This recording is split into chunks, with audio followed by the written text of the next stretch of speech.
Swami Vivekananda স্কলারশিপে renewal করতে গেলে লাগছে ইউটিলাইজেশন সার্টিফিকেট। এই ইউটিলাইজেশন সার্টিফিকেট কি ম্যান্ডেটরি? ইউটিলাইজেশন সার্টিফিকেট ছাড়া কি কোনোভাবেই কি এই এসবিএমসিএম স্কলারশিপে রিনিউয়াল করা যাবে না? এই বিষয়টা কিন্তু আজকের এই ভিডিওতে বিস্তারে আলোচনা করব। এছাড়া তোমরা এই ইউটিলাইজেশন সার্টিফিকেট কোথা থেকে ডাউনলোড করবে এবং কিভাবে সেই ইউটিলাইজেশন সার্টিফিকেটের ফিল আপ করে আবারও এখানে আপলোড করবে, প্রত্যেকটা বিষয় কিন্তু স্টেপ ওয়াইজ আমি তোমাদেরকে সামনে কিন্তু তুলে ধরবো। তো অবশ্যই কিন্তু ভিডিওটা শেষ পর্যন্ত দেখো। যদি তুমি এসবিএমসিএম স্কলারশিপের একজন রিনিউয়াল ক্যান্ডিডেট হয়ে থাকো, তোমার জন্য কিন্তু গুরুত্বপূর্ণ হতে চলেছে আজকের এই ভিডিওটা। কোনোরকম কোনো স্কিপ না করে ভিডিওটা সম্পূর্ণ দেখো। আর চ্যানেলে প্রথমবার হয়ে থাকলে অবশ্যই রিকোয়েস্ট করব চ্যানেলটিকে সাবস্ক্রাইব করে পাশে থাকা বেল আইকনে ক্লিক করে দাও। তো চলো শুরু করা যাক আজকের ভিডিও। তো রিনিউয়াল করার জন্য অ্যাট ফার্স্ট তোমাদেরকে চলে আসতে হবে অ্যাপ্লিকেশন লগ ইন অপশানে। তো এই অ্যাপ্লিকেশন লগ ইন অপশানে চলে আসার পরে অ্যাপ্লিকেশন আইডি, পাসওয়ার্ড এবং ক্যাপচার কোডটা তোমরা ঠিকঠাকভাবে দিয়ে দেবে।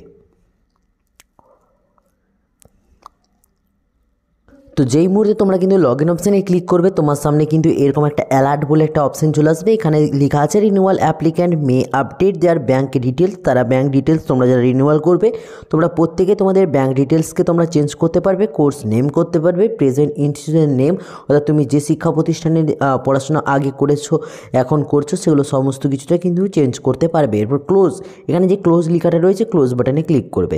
তো তোমার এখানে কিন্তু অ্যাপ্লিকেশন যে ফর্ম সেটা এখানে সব পেন্ডিং দেখাবে। তো এই পেন্ডিং দেখানোর পরে তোমরা কিন্তু চলে আসবে এই থ্রি ডটসে চলে আসার পরে অ্যাপ্লিকেশন ডিটেলস অপশানে ক্লিক করবে। অ্যাপ্লিকেশন ডিটেলস অপশানে ক্লিক করার পরে এডিট রিনিউয়াল অ্যাপ্লিকেশনের যে অপশানটা রয়েছে এডিট রিনিউয়াল অ্যাপ্লিকেশন অপশানে ক্লিক করবে।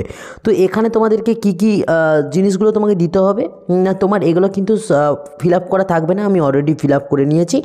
লাস্ট কোয়ালিফাইং এক্সামিনেশন, কত সালে তুমি এক্সামিনেশনটা, কোথা থেকে এক্সামিনেশনটা দিয়েছো, তুমি কত নাম্বার পেয়েছো, কত নাম্বারের মধ্যে, এই প্রত্যেকটা জিনিস তুমি দেবে। পার্সেন্টেজটা আপনি চলে আসবে। এরপর তুমি কত তারিখে তুমি অ্যাডমিশন নিয়েছো এবং কোন ইয়ারে তুমি এই মুহূর্তে পড়াশোনা করছো, এটা করার পর তোমরা কিন্তু এখানে সেভ অ্যান্ড কন্টিনিউ অপশানে তোমরা কিন্তু ক্লিক করবে। তো এই সেভ অ্যান্ড কন্টিনিউ অপশানে ক্লিক করার পর তুমি এখান থেকে কিন্তু দেখতে পারবে এই ডকুমেন্টস আপলোডের অপশানে এখানে চলে এসেছে click here to download your utilisation certificate. তুমি যদি এখানে ক্লিক করো তাহলে ক্লিক করলে তোমার কিন্তু চলে আসবে যে অপশানটা ইউটিলাইজেশন সার্টিফিকেট ডাউনলোড করার অপশান। তো যেই মুহূর্তে তোমরা কিন্তু এখানে ক্লিক হেয়ার অপশানে ক্লিক করবে, তো ক্লিক হেয়ার অপশানে ক্লিক করলে তোমার কিন্তু ডাউনলোড অপশান চলে আসবে। তুমি যখন ডাউনলোড করবে তুমি কিন্তু এখানে পিডিএফটা তুমি দেখতে পাবে। তো পিডিএফে এখানে কিন্তু সবার প্রথমে তোমার ডিপার্টমেন্টের নেমটা তুমি এখানে লিখতে হবে। এখানে ডিপার্টমেন্টের নেমটা তোমরা লিখবে। ডিপার্টমেন্টের নেমটা লেখার পরে তোমরা কিন্তু নিচের দিকে চলে আসবে। পর বাম সাইডে দেখতে পাচ্ছ এখানে তুমি তোমার নিজের সাইনটা করবে এবং তার সঙ্গে তুমি কিন্তু ডেটটা প্রোভাইড করবে। এবং এখানে তোমার যে ইনস্টিটিউশন রয়েছে অর্থাৎ শিক্ষা প্রতিষ্ঠান তার কিন্তু HOI এর এখানে সিল সহ সিগনেচার এবং ডেট কিন্তু এখানে প্রয়োজন তোমার কিন্তু পড়বে। তো এরপরে যদি বলি যে এই ইউটিলাইজেশন সার্টিফিকেট কি ম্যান্ডেটরি, তোমরা কিন্তু এখানে দেখতে পাচ্ছ এখানে কিন্তু স্টার মার্ক রয়েছে, অর্থাৎ স্টার মার্ক করার অর্থ হচ্ছে কি ম্যান্ডেটরি, অর্থাৎ ইউটিলাইজেশন সার্টিফিকেট তোমার কিন্তু প্রয়োজন পড়বে। এর সঙ্গে তোমার কিন্তু দুটো মার্কশিট প্রয়োজন পড়বে এবং তোমার এখানে কিন্তু অ্যাডমিশন হওয়ার যে রিসিভ কপি সেই রিসিভ কপি তোমার কিন্তু প্রয়োজনটি পড়বে। তো আশা রাখবো সমস্ত রিনিউয়াল ক্যান্ডিডেটরা বুঝতে পেরে গেছে যে ইউটিলাইজেশন সার্টিফিকেট কিন্তু মাস্ট তোমাদের প্রয়োজন পড়বেই। তো এই ইউটিলাইজেশন সার্টিফিকেট সহ বিভিন্ন ডকুমেন্টসগুলো আপলোড করার পরে তোমরা কিন্তু এখানে যে টিক চিহ্ন দেওয়ার অপশানটি রয়েছে এই টিক চিহ্ন দেওয়ার অপশানে ক্লিক করে তোমরা যদি সেভ অ্যান্ড কন্টিনিউ অপশানে ক্লিক করো তোমাদের কিন্তু রিনিউয়াল পদ্ধতি কমপ্লিট হয়ে যাবে। আর এই রিনিউয়াল পদ্ধতি কমপ্লিট হয়ে যাওয়ার পর তোমার এখানে যেগুলো তুমি সব পেন্ডিং দেখতে পাচ্ছ এগুলো সব পেন্ডিংয়ের বদলে সব ডান এই সবুজ অক্ষরের ডান লেখাটা কিন্তু চলে আসবে।